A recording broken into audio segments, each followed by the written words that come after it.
के पुकार माँ के आशीर्वाद ग्राम रही छापर टोला वाले।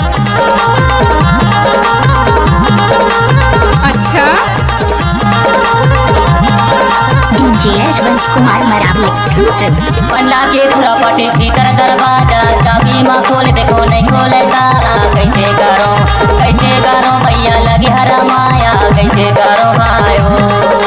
पंडा के पूरा पटी भीतर दरवाजा चाबी माँ खोल देखो नहीं खोले ताला। कैसे करो थोड़ी लगी हरा माया कैसे करो भाई।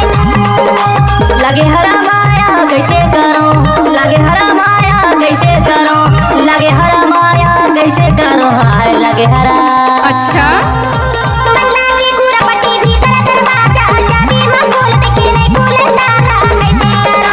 कैसे करो भैया लगी हरा माया कैसे करो भाई। मंडला के खुरा पटी भीतर दरवाजा चाबी माँ खोल देखो नहीं खोले ताला। कैसे करो जोड़ी लगे हरा माया कैसे करो भाई हो। आप लोग सुन रहे हैं डीजे यशवंत मरावी का मिक्स।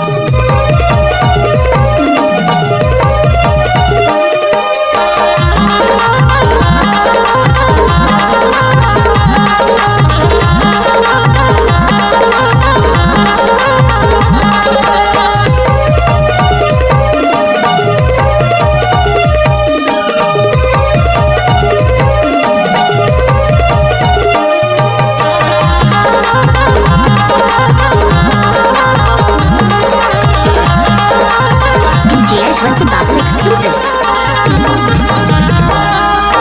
हरेला जामुन देखे लगाना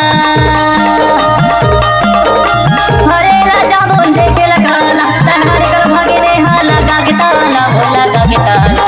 कैसे करो धब्बा लगे हरा माया कैसे करो जोड़ी लगे हरा माया कैसे करो भाई।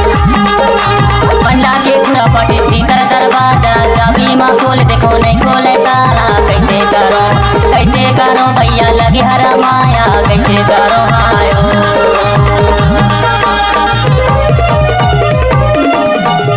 कोई भी गाना मिक्स करके डालना है तो यशवंत मरावी का आदत है।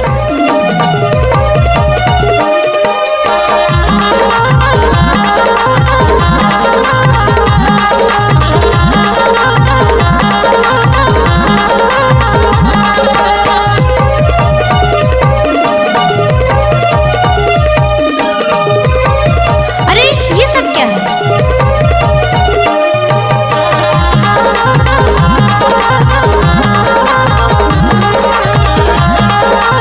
DJ Yashwant Kumar Maravi exclusive.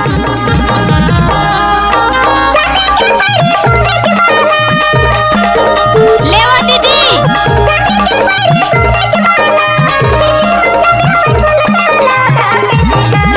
कैसे करो भैया लगे हरा माया कैसे करो भैया लगे हरा माया कैसे करो भाई हो।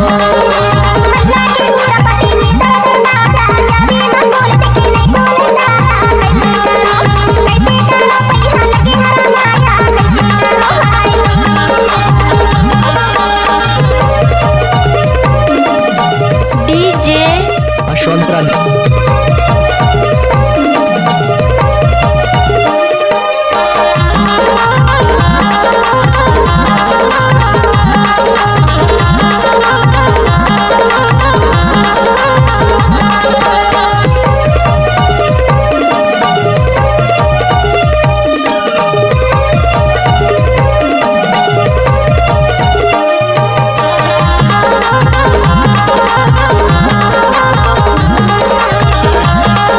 क्या नाम है आपका? डीजे यशवंत राज मरावी। मन के मंदिर माची रही बोले गाड़ी भर मत दे बे भाई। अरे नहीं मन मानो के मंदिर माची रही बोले तोला नहीं देखो रानी जीवा हडोले वो जीवा हडोले।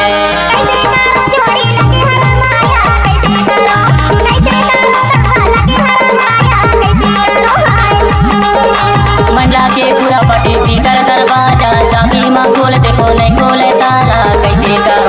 कैसे करो जोड़ी लगे हरा माया कैसे करो भाई हो। अच्छा